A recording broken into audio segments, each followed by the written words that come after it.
अस्सलामुअलैकुम नाजरीन, smart news वालों खुश आमदीद।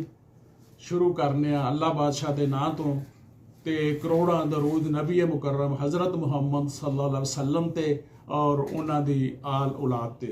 नाजरीन, माँ बोली यानी पंजाबी दे फरोग लई कीती जाने वाली कोशिश दी अज तीसरी किस्त पेश की जा रही है।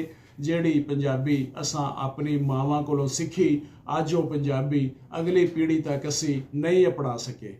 साडी अगली पीढ़ी पंजाबी तो कोवां दूर हो चुकी है।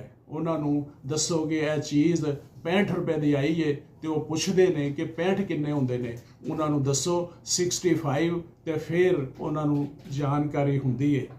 शायद इसकी वजह यह बनी कि सानू साडियां मावां ने पंजाबी सिखाई ते पंजाबी दे विच लोरियां दित्तियां ते पंजाबी विच साडे नाल गलबात कीती। वो खुद पंजाबी बोलदियां सन। इस नवीं पीढ़ी दियां मावां नू उन्हां उर्दू ते अंग्रेज़ी विच गल कीती, खुद पंजाबी नहीं बोली। साडे तमाम बालां नू पंजाबी ज़बानां दे लफ्ज़ी तर्जमा भी नहीं आउंदा। साडे बहुत सारे बच्चे सुचज नाल पंजाबी भी नहीं बोल सकते। माँ बोली दे फरोग लई सानू सारिआं नू अपना अपना किरदार अदा करना चाहिए।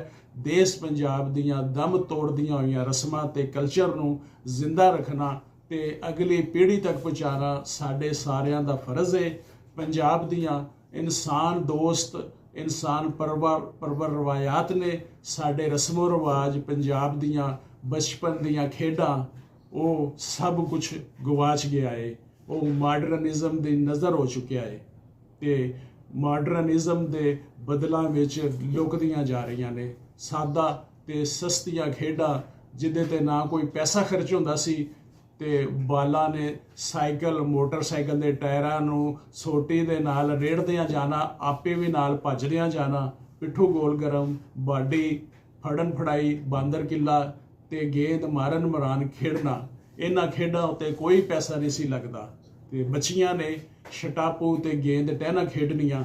वो सारे बच्चे अदब तो वाकफ सन। गली का कोई भी बजुर्ग आउंदा वेख के ते वो खेड रोक के दीवारां नाल लग जाते सन ते उस बजुर्ग के गुजरन तो बाद फिर दोबारा खेड नूं शुरू करते सन। साडे पिंडां विच लोकां दा बड़ा ही सलूक सी, इतफाक सी।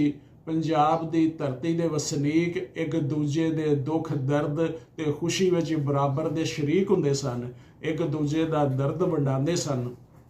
कणकां पकदियां सन ते सारा पिंड दातरियां लैके पहले एक घर की कनक कट्ठे सारे मिल के कटते सन।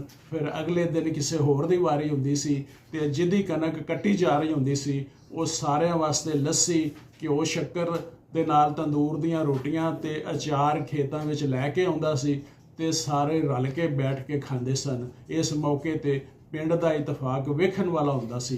सब इक्को लड़ी विच पुरचे हुंदे सन। कनक दी कटाई ते पिंड दे माड़े लोकां दा खास ख्याल रखिया जांदा सी।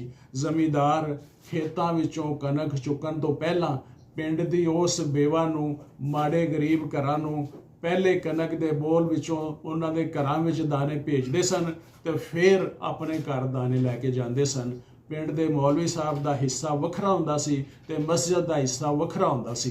पिंड विच एक दायरा हुंदा सी जिहदे च बोर्ड की गूढ़ी छां थले मंजियां डठियां होंदियां सन ते होके ताज़ा करके रखे गए होंदे सन।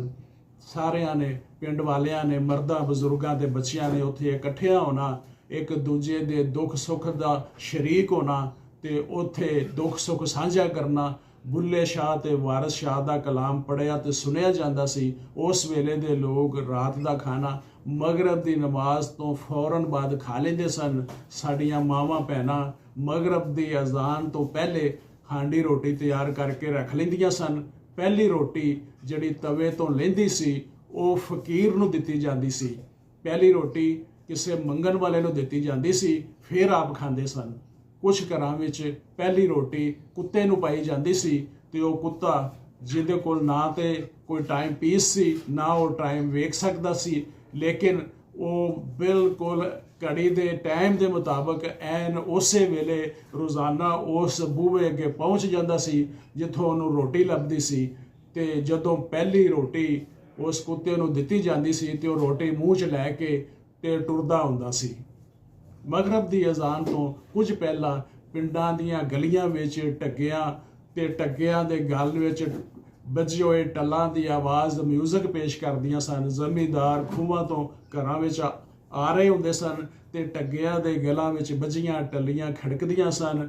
ਤੇ ਪੰਜਾਬ ਦੇ ਕਲਚਰ ਦੇ ਹਵਾਲੇ ਨਾਲ ਅੱਜ ਦੀ ਕਿਸ਼ਤ ਇਸ ਸ਼ੇਰ ਨਾਲ ਖਤਮ ਕੀਤੀ ਜਾਂਦੀ ਏ। ਸਾਡੀ ਰਹਿਤਲ ਬਹਿਤਲ ਲੁੱਟੀ ਗਈ, ਉਹ ਸਮੇਂ ਪੁਰਾਣੇ ਕਿੱਥੇ ਗਏ। ਪੁੱਠ ਪੈਰੀ ਫੇਰਾ ਪਾ ਗਈ ਏ, ਉਹ ਲੋਕ ਸਿਆਣੇ ਕਿੱਥੇ ਗਏ। ਸਾਡੀ ਰਹਿਤਲ ਬਹਿਤਲ ਲੁੱਟੀ ਗਈ, ਉਹ ਸਮੇਂ ਪੁਰਾਣੇ ਕਿੱਥੇ ਗਏ। ਨਾਜ਼ਰੀਨ ਇਜਾਜ਼ਤ ਦਿਓ, ਅਗਲੀ ਕਿਸ਼ਤ 'ਚ ਮਿਲਦੇ ਹਾਂ। ਮੈਂ ਅਮੀਨ, ਐਡਵੋਕੇਟ, ਸਮਾਰਟ ਨਿਊਜ਼।